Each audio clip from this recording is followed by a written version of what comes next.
श्री शिवाय नमस्तुभ्यम दोस्तों। हर हर महादेव। जय माता दी। माता रानी भोलेनाथ की कृपा आप सब पर सदा सर्वदा बनी रहे। आपके अपने चैनल रवीश डॉट अर्चना में आपका स्वागत है। तो जैसे कि आप लोगों को पता ही होगा कि बालोद छत्तीसगढ़ में गुरुजी द्वारा कथा बाँची जा रही है, जो कि 5 दिवसीय की कथा है। कल की वीडियो में भी मैंने आप लोगों को बताया है। तो आज की पहली कथा की पहले दिन की है कथा, जो कि संपूर्ण हो चुकी है। ये 5 दिवसीय की कथा है।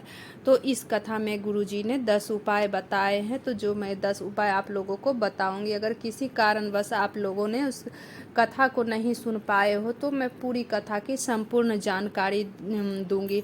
तो आज पहला उपाय जो है, गुरुजी ने एक पत्र पढ़ा है, जो कि एक माता जी के द्वारा एक पत्र आया है, गुरुजी के द्वारा पढ़ा गया है। राजगढ़ छत्तीसगढ़ से एक माता का पत्र आया। उन्होंने कहा कि 2 महीने पहले उनकी पुत्री एक आँख से तिरछी हो गई। उसके बाद आँख में दिखना बंद हो गया। डॉक्टर से दिखाई तो डॉक्टर बोला आँख में कैंसर है, ऑपरेशन करवाना होगा। डॉक्टर से दिखा के थक गई। कोई कहता कहीं भेलौर चले जाओ, कहीं दिल्ली चले जाओ। माता बहुत जगह लेके गई, बोली ऑपरेशन तो करवाना ही है। और वो माता सीहोर गई, सीहोर से रुद्राक्ष लाई और धोकर पिलाना चालू कर दी। बाबा का जल पिलाना चालू किया, बेलपत्र खिलाना चालू किया और जल आँखों में लगाना चालू कर दी। तो धीरे धीरे आँखों की रोशनी वापस आ गई। डॉक्टर से फिर दिखाई तो डॉक्टर बोला कोई कैंसर नहीं है, कोई ट्यूमर नहीं है। वो बच्ची की आँखें धीरे धीरे ठीक जगह पे आ गई। अब ऑपरेशन भी नहीं करवाना पड़ा। तो बढ़ते हैं अगली उपाय की तरफ। तो अगली पत्र जो है सत्यभामा जी का है। पत्र में आया है, उन्होंने कहा बाबा का क्या वर्णन करूं।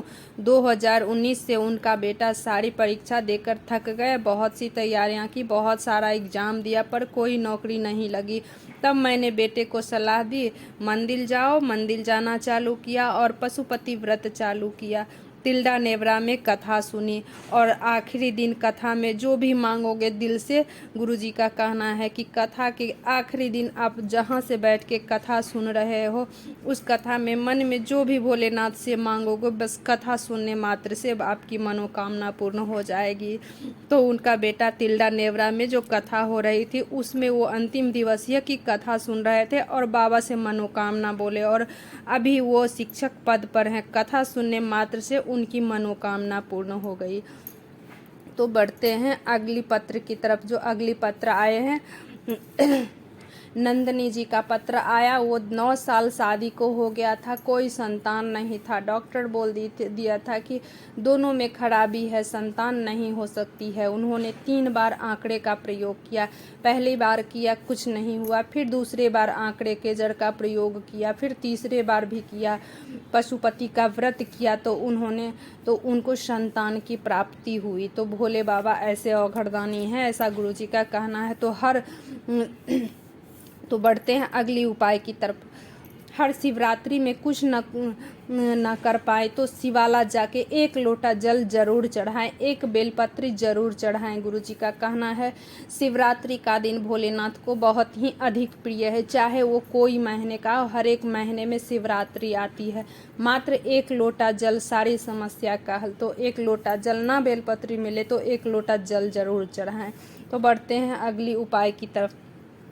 गुरुजी ने बताया कि आप अगर बहुत सुंदर हो या बहुत बलवान हो, बहुत बुद्धिमान हो, तो उसका दुरुपयोग मत करो, उस शरीर का सदुपयोग करो। तो बढ़ते हैं अगली उपाय की तरफ। गुरुजी ने बताया कि आधा किलो सोने का सिंहासन का दान करना और उसके बराबर 1 बेलपत्री दान करना। आधा किलो सोने के बराबर है। मात्र 1 बेलपत्री दान करने से आधा किलो सोने का सिंहासन दान करने के बराबर हो जाता है। तो बढ़ते हैं अगली उपाय की तरफ।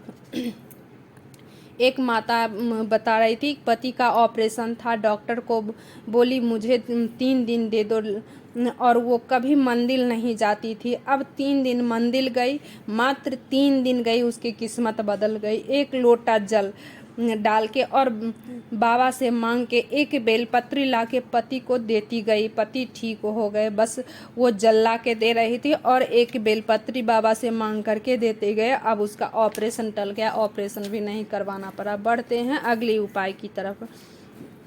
जिस किसी को भी शुगर हो तो उसके लिए गुरुजी ने उपाय बताए हैं उस आदमी को ज़मीन पे बैठकर खाना खाना चाहिए और खाने से पहले एक बेलपत्री खा लें, खाना खाने के बाद एक बेलपत्री खा लें, फिर टेस्ट करवाएं, देखें शुगर लेवल कम हो जाएगा, धीरे धीरे शुगर खत्म हो जाएगा।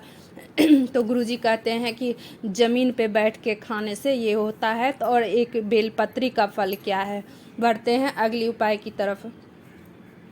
अगर आप रोज़ शिवाला नहीं जा सकते हो तो कोई बात नहीं, लेकिन महादेव का जो जो दिन प्रिय है उस दिन ज़रूर भोलेनाथ को जल चढ़ाएं। एक लोटा जल, एक बेलपत्री जैसे सोमवार की अष्टमी, शिवरात्रि, प्रदोष व्रत, ऐसे दिन, बहुत सारे ऐसे दिन हैं जो कि भोले बाबा को बहुत ही प्रिय हैं।